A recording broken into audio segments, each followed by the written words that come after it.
दोस्तों प्रेगनेंसी के दौरान जो अल्ट्रासाउंड यानी कि सोनोग्राफी का टेस्ट किया जाता है वो टेस्ट सेफ टेस्ट है क्योंकि इसमें साउंड वेव का इस्तेमाल किया जाता है, कोई रेडिएशन का इस्तेमाल इसमें होता नहीं है। इसलिए ये टेस्ट जो है ये माँ और बेबी दोनों के लिए सेफ माना जाता है। दोस्तों इस टेस्ट में देखा जाता है प्रेगनेंसी ग्रोथ हो रही कि नहीं, उसको देखा जाता है प्रेगनेंसी ठीक चल रही है कि नहीं देखा जाता है, बेबी का हार्ट रेट को चेक किया जाता है, प्लेसेंटा को देखा जाता है, फ्लूइड को देखा जाता है। ये सारी चीजों को इस टेस्ट के अंदर देखा जाता है।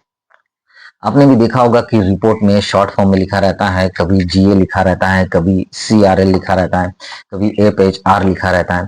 तो आज इस वीडियो में बात करेंगे ये जो शॉर्ट फॉर्म है इसका फुल फॉर्म क्या है, इसका मतलब होता क्या है, डॉक्टर रिपोर्ट में लिख देते हैं।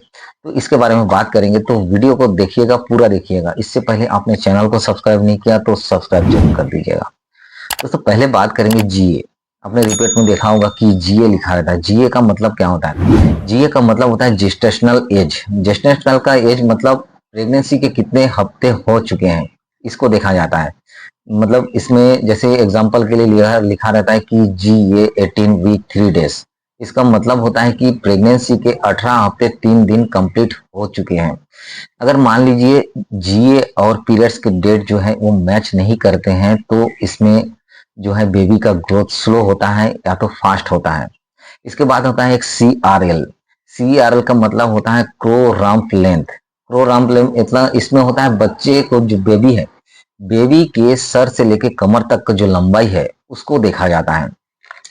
ये जो सीआरएल को 3 महीने का जो रिपोर्ट रहता है उसमें मेंशन किया जाता है, उसके बाद इसको मेंशन नहीं किया जाता है।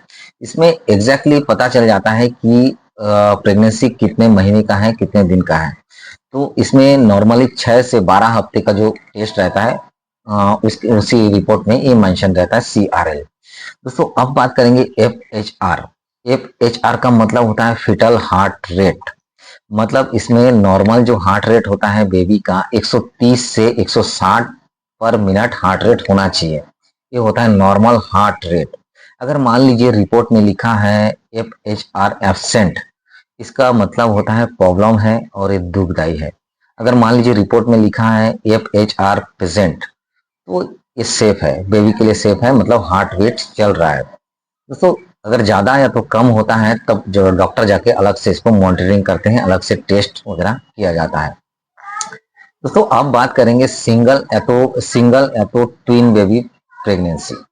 मतलब अगर रिपोर्ट में लिखा है कि single life intra uterine foetus, मतलब सिंगल है, एक ही बच्चा है। मतलब अगर ट्विन है, मतलब जुड़वा है, तो उसमें ट्विन प्रेगनेंसी लिखा हुआ रहता है। दोस्तों अगर बात करेंगे अब प्रेजेंटेशन के, प्रेजेंटेशन में इसमें देखा जाता है बेबी का जो पोजीशन है, क्या पोजीशन में उसको देखा जाता है। इसमें पहले देखा जाता है सेफेलिक। सेफेलिक पोजीशन का मतलब होता है जो बेबी बेबी का सर जो है वो नीचे की ओर है, एक नॉर्मल पोजीशन होता है बेबी का सर नीचे की ओर रहना। इसके अलावा ब्रिज ब्रिज पोजीशन मतलब होता है जिसमें बेबी का पैर या तो कमर जो है ये नीचे की ओर रहता है, ये नॉर्मल नहीं है। इसके अलावा होता है ट्रांसवर्स। ट्रांसवर्स का मतलब रहता है कि बेबी जो है आड़ा हो गया, आड़ा टेढ़ा हो गया है, इधर उधर हो गया है, इसमें इसका मतलब होता है ट्रांसवर्स। इसके अलावा 7 से 8 महीने में अगर मान लीजिए बेबी 7 से 8 महीने तक ब्रीच पोजीशन में है तब डिलीवरी का प्लानिंग किया जाता है।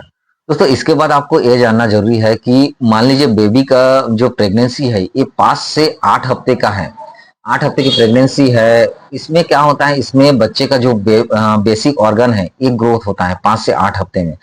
5 से 8 हफ्ते में हार्ट बीट आता है, दिल की धड़कन चालू हो जाता है। तो ये जो बेसिक ऑर्गन है उसका ग्रोथ होता है, तो इसको एम्ब्रियो कहा जाता है। अगर 9 से पूरा डिलीवरी तक क्या होता है कि इसमें बच्चे का जो ऑर्गन है वो डेवलप होना चालू हो जाता है, जैसे हाथ हो गया, पैर हो गया, तो ये सब डेवलप होते हैं। तो ये जो पीरियड है इसको फिटस कहा जाता है। दोस्तों इसके बाद बात करेंगे प्लासेंटा के बारे में। प्लासेंटा मतलब जो बच्चे को ऑक्सीजन देते हैं और खाना खिलाते हैं, प्लासेंटा। प्लासेंटा का लोकेशन भी चेक किया जाता है। इसमें पहला होता है एंटीरियर। एंटीरियर मतलब सामने की ओर होना, ये नॉर्मल पोजीशन है। इसके बाद होना है पोस्टेरियर। पोस्टेरियर मतलब पीछे की ओर होना प्लासेंटा। इसके बाद होता है फंडल। फंडल का मतलब होता है जो प्लासेंटा ऊपर की ओर होना। दोस्तों प्रॉब्लम कब होती है? प्रॉब्लम तब होती है जब लिखा हुआ रहता है कि लो लाइंग प्लासेंटा, मतलब प्लासेंटा का जो है वो नीचे की तरफ है, तो इसमें जो डिलीवरी के टाइम में ब्लीडिंग होने का चांसेस रहता है, तब जाके प्रॉब्लम आती है। अब बात करेंगे प्लासेंटा का जो ग्रेड है उसके बारे में बात करेंगे। देखिए प्लासेंटा का ग्रेड है, इसमें ग्रेड 0 होता है, जैसे ग्रेड 0 में अर्ली प्रेगनेंसी होती है, ग्रेड 1 है ये नॉर्मल है, ग्रेड 2 है ये मेचर है, और जो ग्रेड 3 होता है ये ओवर मेचर में आता है। ग्रेड ज्यादा हो तो बेबी को क्या होता है, न्यूट्रिशन कम मिलती है, अगर ग्रेड ज्यादा रहा तो प्लेसेंटा का। दोस्तों अब बात करेंगे AFI। AFI लिखा रहता है, एफ का मतलब होता है बच्चे के आसपास का जो फ्लूइड रहता है, बच्चे जिसमें रहते हैं, तो वो फ्लूइड कितना है, कम है कि ज्यादा है, इसको चेक किया जाता है। तो इसमें अगर बच्चे का जो आसपास का फ्लूइड है, फ्लूइड अगर मान लीजिए कम है, तो कम अगर फ्लूइड है उसको कहा जाता है ओलिगोहाइड्रोमिनास। अगर मान लीजिए फ्लूइड ज्यादा है, तो फ्लूइड ज्यादा उसको कहा जाता है पॉलीहाइड्रोमिनास, अगर फ्लूइड ज्यादा है कम है तो। अगर कम ज्यादा दोनों है तो इसके लिए डॉक्टर अलग से टेस्ट करते हैं, दवाई देते हैं, तो कुछ ट्रीटमेंट दिया जाता है। दोस्तों अब बात करेंगे BPD। BPD का मतलब होता है बाईपैराइटल डायामीटर। बाईपैराइटल डायामीटर मतलब इसमें क्या होते हैं, बेबी की जो सर है, सर की चौड़ाई को टेस्ट किया जाता है, बेबी का ब्रेन जो है उसका ग्रोथ को चेक किया जाता है, और जो शरीर की ग्रोथ उसको भी चेक किया जाता है इसमें। इसके बाद होता है एक SC। SC का मतलब होता है हेड सर्कमफ्रेंस। हेड सर्कमफ्रेंस मतलब इसमें होता है बेबी के सर का जो घेराव है उसको चेक किया जाता है, अगर कम हो तो इसमें ग्रोथ में प्रॉब्लम आती है SC में। और होता है ASC। ASC मतलब एब्डोमिनल सर्कमफ्रेंस। एब्डोमिनल सर्कमफ्रेंस मतलब पेट, बेबी का जो पेट है उसको चेक किया जाता है इसमें। एब्डोमिनल सर्कमफ्रेंस पेट का साइज नॉर्मल है कि नहीं उसको चेक किया जाता है, इसमें बेबी का वेट का भी पता चल जाता है SC में। दोस्तों इसके बाद होता है एक FL। FL मतलब फीमर लेंथ। FL का मतलब होता है फीमर लेंथ। इसमें देखा जाता है कि बेबी का जो थाई है, जांग है, उसके हड्डी का लंबाई कितना है, बोन का जो लंबाई है, लेंथ को इसमें पता किया जाता है। और इसमें बेबी का जो हाइट है वो सारी चीजों को इसके द्वारा पता किया जाता है, ग्रोथ को भी इसमें पता किया जाता है। और एक होता है EFW। EFW का मतलब होता है एस्टिमेटेड फेटल वेट। इसमें फेटल बेबी का जो वेट है, वेट को पता किया जाता है। तो इसमें क्या होता है, वेट पता करने से डिलीवरी में काफी मदद मिलती है, डिलीवरी के टाइम को भी इसमें पता चल जाता है। एग्जाम्पल के लिए उसमें लिखा रहता है रिपोर्ट में, देखिएगा कि EFW 2.4 kg, EFW 2.5 kg ऐसा मेंशन किया हुआ रहता है।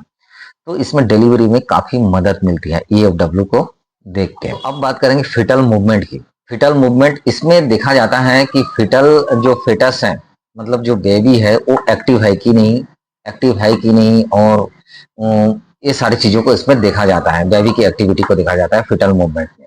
अब बात करेंगे सर्वाइकल लेंथ। सर्वाइकल लेंथ में देखा जाता है सर्विक्स की लंबाई को टेस्ट किया जाता है। सर्विक्स की लंबाई मतलब नॉर्मल जो साइज होता है वो 3 सेंटीमीटर से ज्यादा होना चाहिए, अगर मान लीजिए उससे कम है तो इससे डिलीवरी में प्रॉब्लम आती है। ये होता है सर्विक्स लेंथ।